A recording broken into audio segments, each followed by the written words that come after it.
Lost in the noise? I got you. I'm Vaughn Solis. Welcome to this series for powerful life change. So welcome to another Divine Healing Coaching episode. Today we are talking all about lost in the noise and how to truly find yourself in a world of expectations and overwhelm.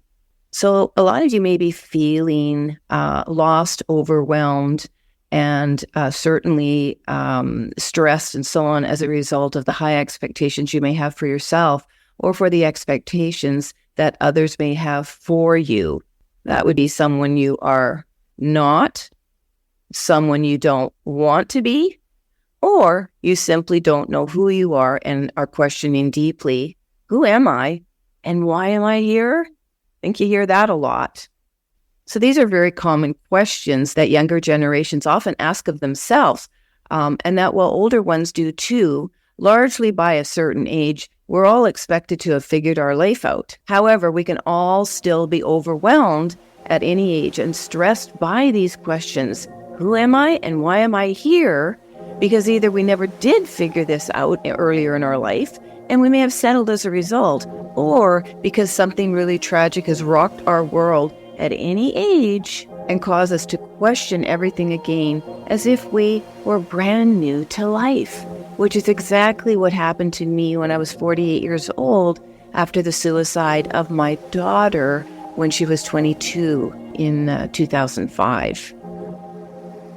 And when we don't know who we are or what we want really at any age, we feel lost and overwhelmed and struggle mentally and emotionally trying to figure all this out, largely on our own, without the support and guidance that we all need to map out our lives, which only adds additional stress to our already stressful lives and to the concerns and hopelessness we feel about our future regarding our finances, security, relationships, our direction, purpose, our self-worth, often our ability to achieve what we want to, even if we do start to figure out pieces of what we want to do in our life.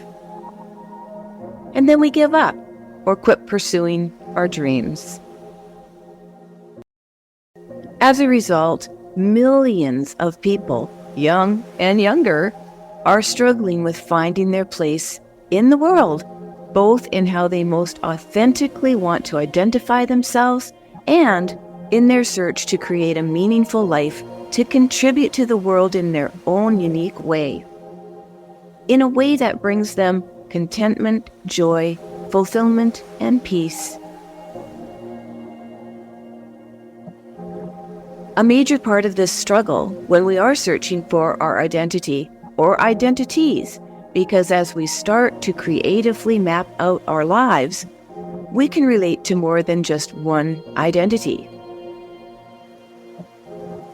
So the problem is that we must be able to withstand the cultural and social pressures that today are challenging individuals from even the very youngest of ages because of constantly shifting benchmarks and the standards we have come to adopt as quote-unquote the norm. That for certain generations and even some cultures, the collective itself or individuals within its confines, often as part of an established family structure or system, simply do not, cannot, or will not accept any type of change as desirable or necessary. As such, those of us searching to find a new identity that we have lost, or because we never did form a clear and unique view of ourselves, must now attempt to reestablish ourselves in quote-unquote a mainstream society against all odds of guaranteed success, simply because of the divisiveness instantly created from any resistance to change, either by an individual or collective, that only creates more harm and disconnect between us all. In essence, the more that people decide for or against change based only on an absolute idea of a right or wrong way of being and doing, a thinking that comes entirely from the ego, the more we create a society of isolation and fear. And where there is power in numbers to propagate rigid ideas and thinking, this also often creates a society of anger and violence based on an attitude of, we know better because we are better. The past has shown us this. And there will be certain consequences for anyone who dares to think outside this structure. When in fact, people have no clue about anything unless and until they walk in another person's shoes, experiencing the exact same situation for which they themselves otherwise have only had contempt and judgment through ignorance and misunderstanding. Period.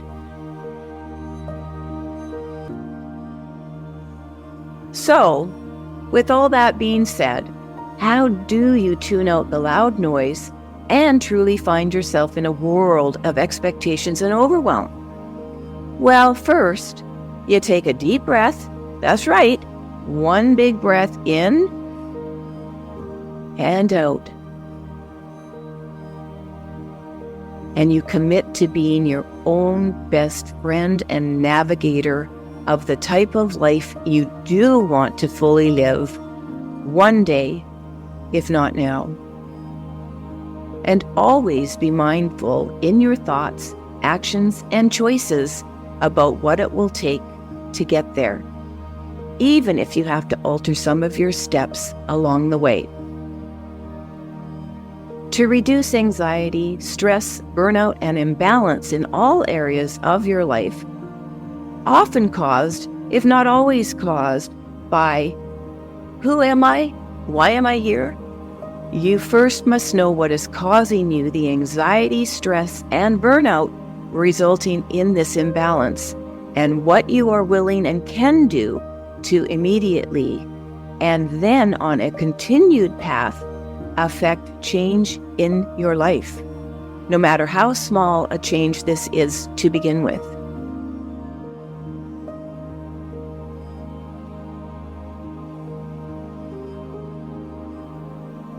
Committing to treating yourself first and foremost with the gentleness and respect that is necessary to immediately start eliminating or reducing what you can in your life to rebalance the areas out of whack in your physical, mental, and emotional state is a solid beginning that will set your transformation in motion.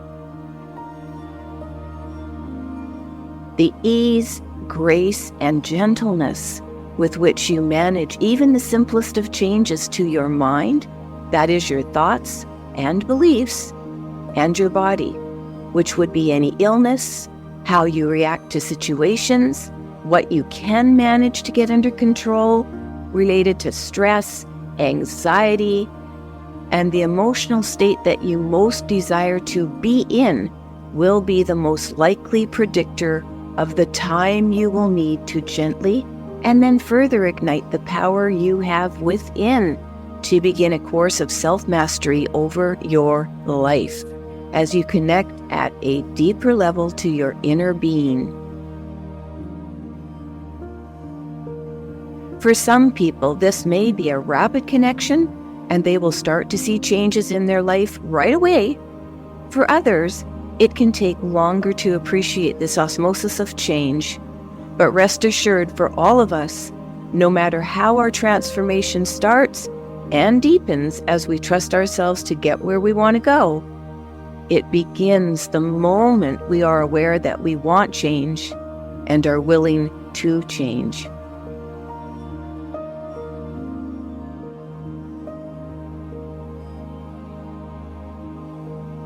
The takeaway from today's coaching episode is to become more aware of who you do not want to be or identified as versus how you would rather and maybe already do characterize yourself as you consider your unique traits, interests, gifts, abilities, personality, experiences, strengths, weaknesses, passions, and dislikes in both a very general and with deepening knowledge. Some of these that can and do change or evolve over time, and some that may disappear entirely after something awful has happened to us. Regardless, the goal of this messaging in today's tutorial is to get you thinking about you and the importance of connecting to your authenticity, which can be found at the core of your being, where all change happens when you discover who you really are, no longer lost.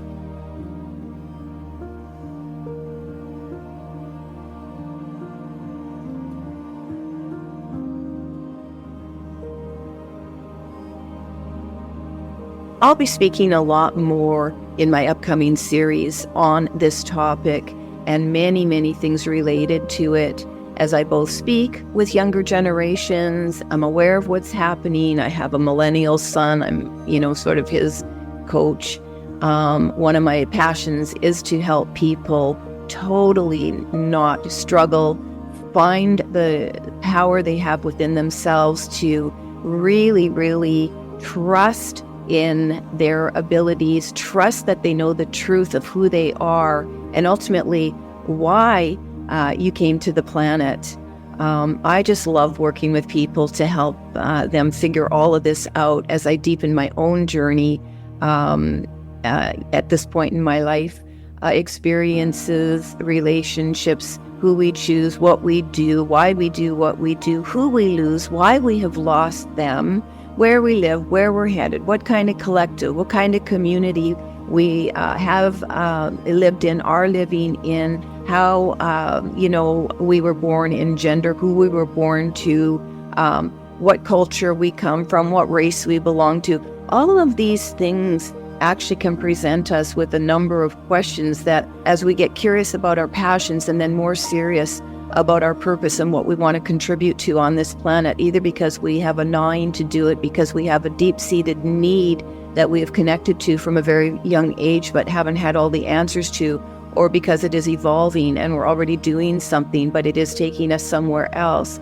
These questions become very, very important and literally do help us form identity that helps us shape and, as I say, map out our life as we continue to move forward. And this, for me, is an ongoing process until we literally transcend from this physical body.